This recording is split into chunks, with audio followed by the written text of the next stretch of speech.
प्रदर्शन किया गया है, क्या कुछ कहेंगे? यूजीसी को लेकर के आप जानते हैं कि पूरे देश पूरे प्रदेश में बहुजन समाज के लोगों के द्वारा बहुत बड़े पैमाने पे आंदोलन चल रहा है। और आपने देखा होगा पटना की धरती पर हमारे लोगों ने बैरियर तोड़ दिया। तो ये यूजीसी का जो बिल आया है ये हमारे पिछड़े और दलित समाज के हित में आया है। आपको बताते चलते हैं, बनारस में भी कल की घटना है। कुछ साथियों ने टेलीफोन किया कि यूजीसी का भैया हम लोग उसी यूनिवर्सिटी में पढ़ते हैं, हमने समर्थन कर दिया और सामंतवादियों ने हमको जो है मारने का काम किया। तो हमने कहा ठीक बात है, हम लोग आपके साथ हैं, परेशान होने का आवश्यकता नहीं है। यूजीसी का हम लोग देखिए मजबूती से सपोर्ट कर रहे हैं, पूरे मजबूती के साथ। बस्ती जिले में कई लोग यूजीसी का विरोध कर रहे हैं। अरे करने दीजिए भाई, सब तो हमारे साथ नहीं रहेंगे ना। यहाँ तो पिछड़ों के और दलितों के हक की बात है, तो कहाँ वो लोग खड़े रहेंगे। अब जब चुनाव होगा, चुनाव आएगा तो उनके लिए बढ़िया 9 लखा जो हार आता है वही मंगवा के रखे रहेंगे और सिंदूर बढ़िया रखे रहेंगे और चूड़ी। उन लोगों को इसी यूजीसी पे हर घरों में आपको मिलेगा। जब वोट मांगने आएंगे तो उनको सिंदूर हम लोग लगाएंगे, चूड़ी पहनाएंगे। ठीक है, आने दीजिए वोट मांगने। ऐसा क्यों किया जाएगा? क्यों किया जाएगा? अरे जो व्यक्ति पिछड़े दलित समाज के नाम पे वोट लेकर के नपुंसक और नामर्द हो गया हो, उससे सवाल और समाज के लोग बात नहीं करेंगे, उससे बार बार पूछेंगे। ये पूरा प्रदेश पूरा देश देख रहा है कि पिछड़े दलित समाज का एक भी नेता यूजीसी के पक्ष में नहीं बोला। तो समाज के युवाओं में गजब का उबाल है। यूजीसी को लेकर और तमाम लोग तो पार्टी के दबाव में, राष्ट्रीय अध्यक्ष के दबाव में बयानबाजी नहीं कर पा रहे। मन के अंदर तो बहुत कुछ है, लेकिन अब कहें किससे। तो निश्चित तौर पे आने वाले कल में इसका परिणाम इन लोगों को भोगना पड़ेगा। 27 पे क्या लगता है इससे प्रभाव पड़ेगा?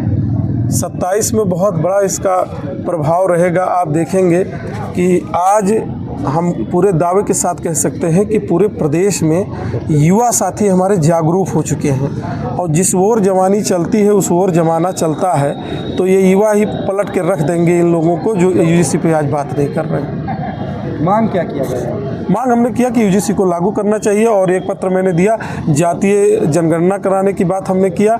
इस देश में आप जानते हैं कि भेड़ बकरी की गिनती हो रही है, इंसानों की गिनती नहीं हो रही। वही कुत्तों की गिनती करते हैं, इंसानों की गिनती नहीं करते। पेड़ पौधों की गिनती कर रहे हैं, इंसानों की गिनती नहीं करते। 5000 वाला व्यक्ति 60,000 वाले जात के वोटरों पर राज करता है। इसलिए ये भारतीय जनता पार्टी डेरी और सहमी हुई है। कहीं ऐसा ना हो कि चमार बिरादरी ये कहने लगे कि 5 हमारे पास तो 50,000 वोट है, ये 2,000 वाला कैसे विधायक बन रहा है भाई। तो लोग जागरूक हो जाएंगे, इसलिए जातीय जनगणना भी कंपलसरी है। मांगे नहीं पूरी होंगी तो आगे क्या तैयार? अरे भाई, अब संघर्ष ही जीवन के हिस्से में आया है। देख रहे हैं शिवशंकर जी, ये हमारे वीरेंद्र जी, हमारे निषाद जी बजरंग दल से आए हैं। ये सब साथी क्यों आए हैं? बदलाव हो के रहेगा, इस बात का आप विश्वास रखो। ये हम लोग राष्ट्रपति महोदया के नाम से यूजीसी एक्ट के समर्थन में और जातीय जनगणना कराए जाने के संबंध में हम लोग बड़ी संख्या में जिलाधिकारी महोदय को ज्ञापन दिए हैं। जिले में कई संगठन यूजीसी का विरोध कर रहे हैं। तो विरोध और समर्थन करने का सबको संविधान ने हक दिया है। आप विरोध कर रहे हैं तो हम लोग समर्थन भी कर रहे हैं। तो लोग आरोप लगा रहे हैं इससे सामाजिक सौहार्द बिगड़ेगा। इससे सामाजिक सौहार्द कुछ नहीं बिगड़ेगा। ये एक समानता का भाव देने वाला बिल था, लेकिन जो लोग इसका विरोध कर रहे हैं कहीं ना कहीं वो लोग इस बात को लेकर डरे हुए हैं कि हमको उल्टा फंसा दिया जाएगा। तो मैं कहना चाहता हूं कि अरे तुमको कैसे फंसा दिया जाएगा? अगर आप अत्याचारी नहीं हो तो आपको कैसे फंसा दिया जाएगा? बिल में ये प्रावधान है कि अगर उसकी पूरी जांच करके एक रिपोर्ट बैठाई जाएगी, उसके बाद उसको दोषी माना जाएगा। आप स्वयं अपने आप को आप पहले ही दोषी मान लिए। मांगे नहीं पूरी होंगी तो आगे क्या? मांगे अगर हमारी नहीं पूरी हो तो राष्ट्रव्यापी धरना प्रदर्शन चलेगा और भाजपा सरकार इस रोष को झेल नहीं पाएगी। और क्या कुछ संदेश देंगे? मैं अपने पिछड़े समाज के लिए एक संदेश देना चाहता हूं कि घर में बैठ के हाहा करा और मंत्र फूका स्वाहा करा। मतलब जहां आपके बच्चों के अधिकार के लिए, आपके अधिकार के लिए जहां लोग लड़ाई लड़ रहे हैं, क्या सबको निमंत्रण देके बुलाया जाए?